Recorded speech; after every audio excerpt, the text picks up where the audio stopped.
창세기 50장을 끝으로 해서 창세기의 네 가지 사건과 네 명의 사람들의 이야기가 마무리되게 됩니다. 그 중에서도 오늘 50장 말씀에서는 야곱 곧 이스라엘이 죽고 그의 유언대로 장사를 지내는 이야기와 그리고 요셉의 마지막 삶에 대해서 나와 있습니다.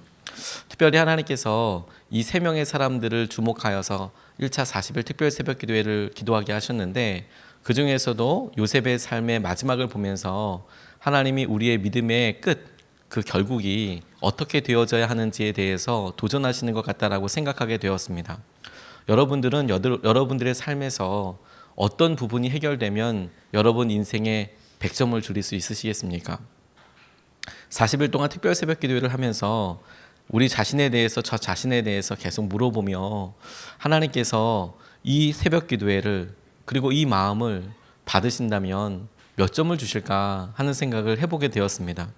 새벽 기도를 작년과 다르게 준비하고, 그리고 내가 대하는 태도와 어떤 것이 바뀌어졌는지, 이런 믿음에 대해서 소중하게 생각하게 될 때 요셉의 삶을 통해서 하나님께서 주시는 응답을 얻게 되었다라고 생각하게 되었습니다. 요셉이 그의 삶에 있어서 하나님의 결론이라고 할 수 있는 삶의 변화 한 가지가 오늘 본문 말씀에서 발견되게 되는데, 그것이 그의 고백을 통하여서 바뀌어지게 된 것을 보게 됩니다. 오늘 본문 말씀 15절서부터 21절까지 말씀에 길게 나와 있는 내용이 요셉과 요셉의 형들과 관련된 이야기입니다. 부분 읽어보면, 우리가 그에게 행한 모든 악을 갚지는 아니할까? 당신의 아버지가 돌아가시기 전에 명령하여 이르시기를, 너희는 이같이 요셉에게 이르라. 내 형들이 내게 악을 행하였을지라도 이제 바라건대 그들의 허물과 죄를 용서하라 하셨나니, 당신 아버지의 하나님의 종들인 우리 죄를 이제 용서하소서. 요셉이 그들이 그에게 하는 말을 들을 때 울었더라.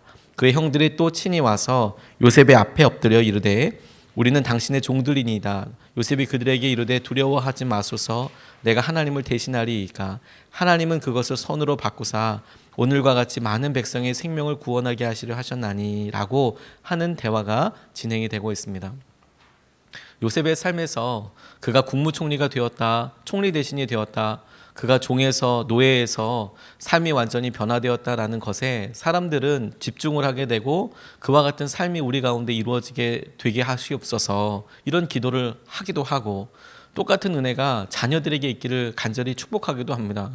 그런데 요셉의 삶에서 하나님께서 그를 정말 만지셨고 그가 변화되었다라는 것을 어디에서 볼 수 있냐면, 그의 마지막 순간에 그가 형들에 대하여 어떤 마음을 가지고 있었는가 하는 것이죠. 아마도 형들은 안심하지 못했던 것처럼 여겨집니다. 그의 아버지가 살아있으니 요셉이 우리를 어떻게 할지 못할 거야. 요셉이 그렇게 하나님께서 이 모든 일을 하셨어 라고 이야기했었어도 형들은 그렇게 생각하지 않았나 봅니다. 그 증거라고 생각될 수 있는 것이 오늘 본문에서처럼 아버지가 돌아가시자마자 얘야 아버지가 유언을 남기셨는데, 너희가 죽고 나서도 우리를 잘 돌봐주라고 그렇게 유언을 남기셨다라고 요셉에게 이야기했다고 하죠. 그 말을 듣고 요셉이 울었다라고 이렇게 나와 있습니다. 정말 궁금했던 것은, 그럼 요셉의 마음은 진짜 어떤 것인가 하는 것이었습니다. 요셉은 이 상황을 보고 어떻게 반응하는 사람이었나.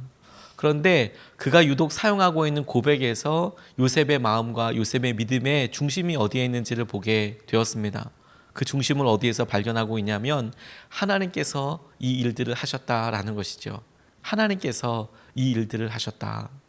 어떻게 보면 그가 총리 대신이 되었던 이런 신분의 변화와 그가 하나님께서 말씀하신 꿈을 통해서 바로의 꿈을 해석했던 일들은 찰나의 하루와도 같은 시간에 있었던 사건의 변화였다면, 그의 평생에 끊임없이 드는 생각과 후회와 억울함이 있지 않았을까 하는 생각을 하게 됐어요.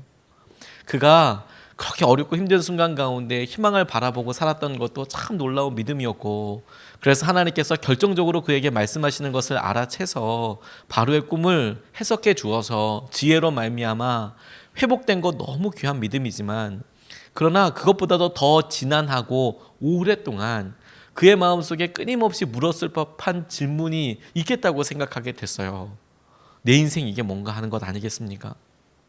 내가 총리 대신이 됐어. 나중에 내 삶이 부하게 됐지. 그래서 내가 노예의 삶을 살고, 그리고 내가 죄인의 삶을 살고, 그런 것들이 다 충분히 마음속에 용서되었을까 하는 질문이죠. 왜? 이것이 의외로 우리에게는 깊은 상처가 되기 때문에 그렇습니다. 설 연휴를 보내고 나서도 우리의 삶이 이제는 다 충분히 컸지요. 어렸을 때 부모님의 모습보다 더 많이 이제 컸습니다. 더 많이 나이가 들어서 이제 우리가 부모가 되었습니다. 그런데 상처는 그대로 남아있잖아요. 우리가 이제는 예전처럼 그렇게 힘들다고 이야기하지 않습니다. 시간이 지났다고 이야기했는데 상처는 다 남아있지 않습니까? 사람들을 만나면 여전히 우리 마음속에 말 속에 했던 말들은 다 살아있지 않습니까? 그게 우리의 평생 아픔 아니겠습니까? 그런데 요셉은 그가 마지막 순간에 형들을 용서하고 내가 당신들과 당신들의 자녀들을 다 봉양하겠습니다. 다 먹이겠습니다. 그런 말 하지도 마십시오 라고 고백하고 있는데, 저는 이것이야말로 요셉에게 있어서 하나님께서 주목하시고 이루셨던 믿음의 결정판이라고 생각하게 됐어요. 우리가 속지 말아야 합니다. 하나님께서 어떤 커다란 일을 통하여서 우리를 변화하게 하실 때 이것은 신분과 어떤 경제적인 상황과 환경의 변화와 같은 명확한 것들뿐만 아니라 정말 중요한 것은 우리의 마음의 변화가 어떻게 변화되었느냐 하는 것이고, 그 마음의 구체적인 변화는 이 모든 일들을 하나님께서 하셨다라는 고백을 할 수 있을 때 이루어지게 된다는 것이죠. 아픔도 하나님께서 하셨습니다. 하나님, 이런 고통도 하나님께서 뜻이 있으셨고 하나님께서 하신 것입니다. 그게 평생의 요셉에게 있어서 그를 도전하게 하시고 그에게 생각하게 하시고 기도하게 하셨을 때 마침내 아버지 돌아가시고 나서 형들과 남았을 때에도 변하지 않고 고백하게 되는 확정된 믿음이었다고 생각하게 됐어요. 아무리 성경을 봐도 요셉이 처음 형을 만났을 때, 형들을 만났을 때 내가 용서했다고 이야기했지만 언제 도대체 용서한 걸까 싶을 정도로 질문하게 되죠. 우리의 연약함에서부터 출발하기 때문에 그렇습니다. 왜 여전히 우리는 마음속에 억울함이 있으니까. 그런데 하나님께서 믿음의 결국을 보게 하여 주면서 우리에게 믿음을 쓰라라고 방향을 이끌어 주시는 것은 무엇이냐면, 우리의 믿음의 결국이 온전한 용서를 통해서, 아니 하나님께서 이 모든 일을 하셨다라는 것을 고백하는 것을 통해서 온전한 믿음과 사랑의 사람이 될 수 있다라는 것을 우리에게 도전하신다고 생각하게 됐습니다. 존 비비어 목사님 그리고 리사 사모님이 처음 결혼했을 때 엄청 어려운 부부 생활을 하셨답니다. 특별히 존 비비어 목사님이 계속해서 집회가 많고 외국에 나가시니까 거의 집에 붙어있는 시간이 없더랍니다. 한 1년 8개월 동안 무작 많이 그냥 어려운 삶을 사셨는데, 그런데 리자 사모님의 고백에 보니까 남편이 차라리 나가 있는 게 너무 좋더라는 거예요. 꼴 보기 싫은데 없으니까 집에 아예 나가 있으니까 너무 좋더라는 거죠. 그렇게 생활을 하던데 하나님께서 그래 남편이 없으니까 차라리 시야에 안 보이니까 좋아 이런 생각을 하고 있는데, 어느 날 기도하는데 마음속에 이렇게 이야기하시더래요. 막 불평으로 우리 남편은 왜 이렇고 왜 이렇게 돌아다니고 뭐 말도 안 들어주고 막 이런 얘기를 한참 하고 있는데, 하나님이 말씀하시고 도전하시기를 너 나 하나만으로 충분하다고 고백해보렴. 주님 한 분만으로 충분하다고 고백해보렴. 이렇게 성령님께서 마음속에 도전하시는 것 같더랍니다. 그의 마음속에 처음에는 불평거리가 많고 남편에 대한 여러 이야기들, 하나님께 드릴 일러 바칠 기도 제목들이 많았지만 주님께서 원하시는 것 같아서 주님 한 분만이면 충분합니다 라는 고백을 하고 나니까 여전히 불평거리도 많고 여전히 마음속에 할 이야기들도 많지만 하나님께서 계속 생각을 나 하나만으로 충분하다고 고백해봐라. 그래서 생각이 들 때마다 주님 한 분만으로 충분합니다. 주님 한 분만으로 충분합니다. 주님 한 분이시면 충분합니다. 이런 고백을 하면서 계속해서 기도하게 되었답니다. 그런데 신기한 것은 그렇게 사람 믿고 안 될 것 같고 차라리 안 보는 게 나을 것 같고 사역자 가정이지만 차라리 헤어지는 것 좋겠다라고 생각했던 마음이 어느 순간에 환경과 상황과 무엇인가 사건이 일어나서 변화되는 게 아니고 마음이 변화되게 되더라는 것이죠. 하나님께서 이 모든 일을 인도하시니까, 그래 하나님께서 하시는 것이니까. 그래서 1년 8개월이 지나고 나니까 공항에 남편이 왔을 때 처음으로 공항에 나가기도 하고 반갑게 인사하기도 하고 그럴 정도로 회복하게 되고, 나중에는 결혼에 대해서도 믿음에 대해서도 함께 나눌 수 있는 동력의 관계까지 회복이 되게 되더라. 여러분, 우리가 1차 40일 특별 새벽 기도회를 통하여 요셉의 삶에 주목해야 될 것이 무엇이냐면 그의 삶에 결국에 용서의 사람이 됐다는 겁니다.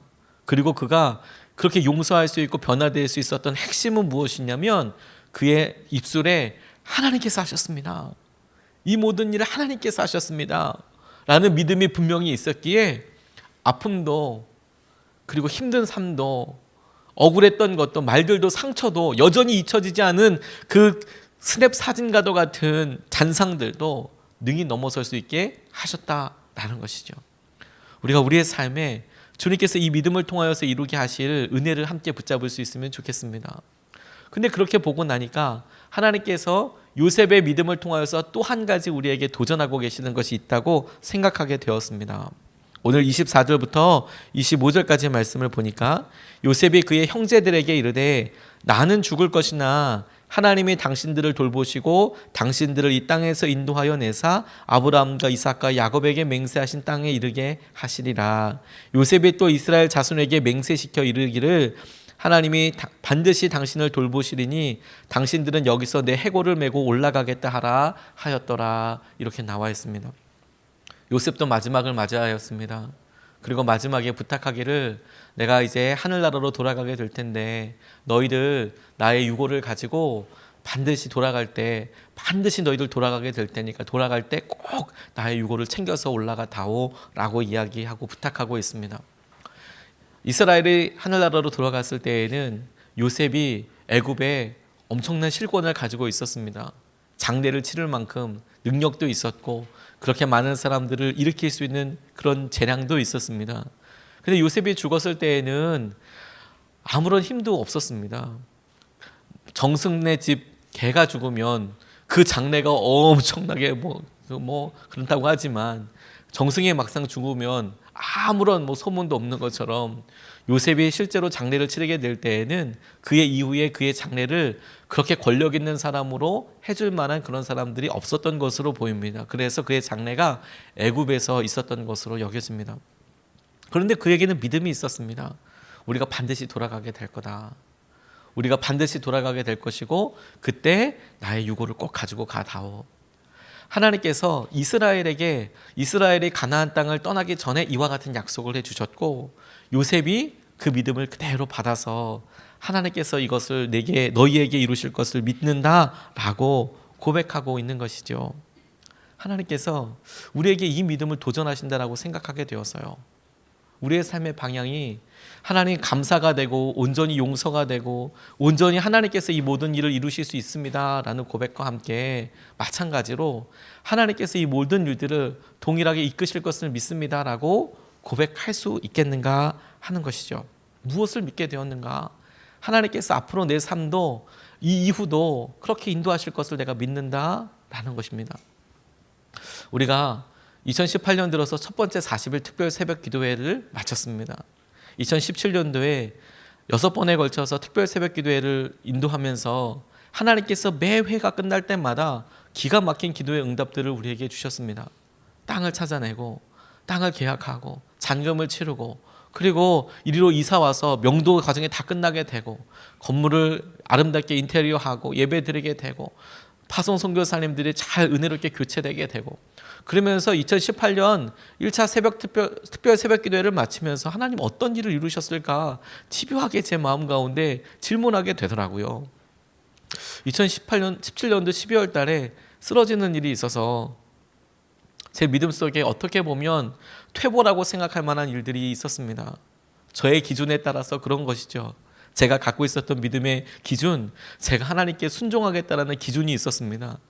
저 스스로 그래 내가 주님께 온전히 드린 사람이니까 특별 새벽 기도뿐만이 아니라 항상 4시 반, 5시 정도에 출근하게 되면 그게 제 출근 시간이었습니다. 예배하고 기도하고 그리고 남아서 계속 하나님께 기도하고 그리고 말씀 보고 설교 준비하고 그리고 저녁 늦게 퇴근하고 잠을 한 4시간, 5시간 항상 그렇게 잤던 것 같습니다. 주일을 맞게 되면 새벽 2시, 3시까지 말씀 준비될 때까지 꼬박 세우는 일이 거의 매주마다 진행이 됐었습니다. 그런데 12월 달에 딱 꺾어지고 나니까 너무 힘들더라고요. 너무 아프더라고요. 그리고 1월 달 특별 새벽 기도에 인도하게 됐는데 제게 변화라고 생각하지만 제 스스로는 용납할 수 없을 것 같은 마음의 기준들이 있었습니다. 그게 뭐냐면 너무 추우니까 견딜 수가 없는 거예요. 컨테이너에 이렇게 있으면서 너무 추웠거든요. 그런데 12월 달까지는 아무리 추워도 이거 전기세 한번 아껴보겠다고 새벽 예배 때 와서 그거 틀어놓고 나면 그러면 영하 10도, 15도 막 이렇게 내려가잖아요. 그러면 7시, 8시가 돼도 이게 안 따뜻해져요. 한 12시 정도 돼야 영상으로 올라가는 것 같아요. 영하에서 영상으로 올라가는 것 같아요.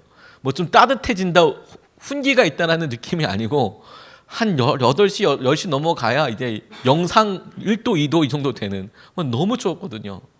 근데 한번 뭐 무슨 광명을 보겠다고 그렇게 추위를 개기고 있다가 1월 달서부터는 컨테이너 킨다. 이거 죽을 수는 없으니까 내가 이렇게 숭배하는 거는 좋지 않아. 이런 생각이 들었어요. 밤새도록 16도로 맞춰놓고 갔었습니다. 여전히 컨테이너는 춥죠. 그런데 새벽 예배 끝나고 나서 몸이 안 되는 거예요. 집에 갔습니다. 그리고 오전 시간을 집에서 보내서 좀 따뜻해지면 그래도 컨테이너가 햇빛이 들면 한 12시 정도 되면 따뜻해지거든요. 그러면 이제 슥 나오는 거예요. 그런데 이게 제 마음에 걸림이 되는 거예요. 내가 하나님께 첫 마음을 잃어버린 것 아닌가? 내가 하나님께 간절히 드리겠다고 했던 것들이 내 고백에 다 물러나는 것 아닌가? 내가 후퇴한 것 아닌가? 믿음이 후퇴한 것 아닌가? 그러니까 그것에 대해서 스스로가 계속해서 마음에 걸림이 되는 것이죠. 새벽기도 한 번씩 빠지고 나서 여러분, 내가 이제 끝난 것 아닌가? 다시 시작할 수 없는 것 아닌가? 그런 마음처럼 제게는 하나님, 제가 하나님 앞에 믿음을 사용할 때 있을 때 이게 전심으로 반응하는 것이 맞습니까? 라는 고백을 40일 동안 하게 되더라고요. 40일 동안. 근데 하나님께서 우리의 마음속에 우리의 사연을 너무 잘 알고 계신다는 것을 알게 됐어요. 하나님께서 우리의 연약함을 잘 알고 계신다는 것을 알게 됐어요. 하나님께서 제게 주신 기간 동안 말씀을 열심히 읽었거든요. 그런데 어저께 하나님께서 로마서 말씀을 통해서 제게 이렇게 말씀해 주시더라고요. 먹는 것, 무엇을 먹어야 할까 가지고 교회에 환란이 있고 분쟁이 있었는데 그것을 로마서에서 바울이 이야기할 때 뭐라고 이야기하냐면 스스로 만든 법에 넘어지지 않는 사람은 복이 있다. 내가 만든 믿음의 기준과 내가 만든 헌신의 수준과 내가 했던 여러 일들에 대해서 그것이 본질적인 것이 아니라 스스로 만든 것에 자기가 넘어지지 않는다면 그거 복이 있는 것이다. 무엇을 위하든지 하나님을 위해서 해야 할 것이다 라고 이렇게 하시는 것이라고 말씀이 제게 깨달아졌어요. 그러고 나니까 주님께서 이 40일 동안 우리에게 무엇을 하셨나 라고 보게 하면서 우리에게 참 중요한 믿음의 고백들이 많이 있다는 생각을 하게 됐어요. 첫 번째는 중층공사를 하게 되었다는 것이 너무너무 감사했습니다. 저는 공사를 처음에 시작하면서 정말로 저걸 통으로 쓰고 아무런 더 추가 공사를 하고 싶은 마음이 없었습니다. 왜냐하면 교회가 바깥으로 나갈 수도 있고 상황이 어떻게 될 수도 모르니까. 그리고 이 컨테이너 계속 사용하고 이런 거에 대해서 이제는 추위가 다 꺾였으니까 넘어갔으니까 이제 다음 겨울 때까지 1년은 남은 거니까 그런 생각도 들었는데 교회 학교 아이 한 명이 예배를 드리고 싶다는 이야기를 했다고 이렇게 이야기를 하는 거예요. 근데 가만히 생각해 보니까 저는 그래 힘들고 어려워도 조금만 참고 나가자 이렇게 생각하면 됐는데 하나님께서 우리 가운데 한 아이에게 우리의 예배 공동체 우리 예수님의 사람 중에 한 사람에게 예배는 이렇게 드리면 안 돼. 예배 공간이 있었으면 좋겠어. 그렇게 마음 주셨다는 이야기를 듣고 이건 해야 되는 거겠구나. 한 아이가 그렇다면 예배를 드리는 것은 분명히 하나님께서 주시는 마음이 맞을 테니까. 그래서 층을 한번 나눠보고 그래서 애써서 더 재정적인 믿음의 실험을 지금 하고 있는 중이고 우리 다 같이 하고 있는 중이고 하나님께서 이끄시는 것을 그렇게 보게 하여 주셨다는 생각을 하게 됐어요. 그게 너무너무 감사하더라고요. 40일이 지나면서 하나님께서 우리 각자에게 참 많은 일들이 있고 많은 사연들이 있어서 여러분 스스로는 40일에 대해서 어떻게 점수를 매길 수 있을지는 모르겠지만 하나님께서 우리에게 그렇게 되어서 하나님이 앞으로도 이루실 것을 믿어 라는 고백을 하게 됐다면 저는 그게 놀라운 축복이고 은혜라는 생각을 하게 됐어요. 왜? 어느 날 단순히 그냥 우리가 원하는 것은 우리의 삶이 before, after가 정확하게 이루어지는 그런 수준이 아니니까 우리의 삶이 완전히 변하게 되는 것을 원하니까. 요셉처럼 우리가 용서하는 사람, 하나님 끝에도 천국의 소망을 가지고 우리 뼈를 가지고 가주세요라고 고백하는 사람이 되길 원하니까. 40일에 우리의 삶이 끝나는 것이 아니라 하나님께서 우리를 온전히 이끌어 주시는 것을 원하니까. 그렇다면 하나님께서 여전히 우리의 삶의 믿음과 기준으로 함께하고 계시겠다라고 생각하게 됐어요. 올림픽 보니까 금메달 따는 거 하루아침에 되는 건 아니고 하나님께서 그들의 평생 계속 열심히 해왔던 것이 그냥 열심히 해왔던 것이 오늘 우리 같이 기도했던 것처럼 어느 날 결과로 드러나게 되는 거던데요. 40일을 열심히 달려왔다면 하나님께서 이후에 우리에게 믿음으로 보게 하여 주시고 이끌어 주시는 것이 있겠구나. 믿음으로 실험하게 하시는 것이 있겠구나. 연약함을 덮어 주시겠구나. 그러고 나니까 제게 새 힘이 생겼습니다. 하나님, 제가 육신으로 연약한데 이제 봄도 오고 하나님께서 이런 일들을 통하여서 여기까지 하나님께서 자유함과 주의 말씀 안에 기쁨을 누리게 해주셨다면 하나님께서 이제 2차, 3차, 4차 시작되는 것에서도 하나님 다시 시작할 수 있는 은혜를 주시겠군요. 하나님께서 하시겠군요. 하나님께서 이끄시겠군요. 연약함의 때에도 주님께서 우리가 열매 맺지 못하는 것 같은 해걸음의 때라도, 열매를 맺지 못하고 어려워하는 때라도 여전히 우리에게 열매라고 이야기하시는 것이 있다면, 그게 작고 연약해 보여도 하나님의 열매라면 하나님 2차, 3차에도 놀라운 은혜와 믿음으로 우리가 사용될 수 있도록 이끌어 주십시오. 인도하여 주십시오. 우리가 같이 그렇게 믿음으로 붙잡고 기도할 수 있으면 좋겠습니다. 오늘 두 가지 말씀을 같이 나눴습니다. 요셉의 삶을 통하여 하나님께서 굉장히 중요한 변화 한 가지 무엇이냐면, 그가 용서하는 사람이 되었다. 그의 마음에 그가 온전한 고백의 사람이 되었다라는 것이죠. 그리고 그 고백의 핵심은 무엇이었냐면 하나님께서 하셨습니다 라는 고백을 할 수 있었다라는 거예요. 하나님, 그간의 우리의 모든 삶 주님께서 하셨습니다. 그리고 두 번째로, 하나님, 그렇다면 그렇게 주님께서 역사하시는데 여전히 우리가 연약하고 여전히 우리의 삶에 부족함이 있습니다. 그런데 하나님, 그 삶 가운데 주님께서 앞으로도 이끄실 것을 우리가 믿습니다. 이런 말씀 나눴습니다. 두 번 나눠서 같이 기도하고 싶습니다. 첫 번째 기도 제목은 이렇게 기도하고 싶습니다.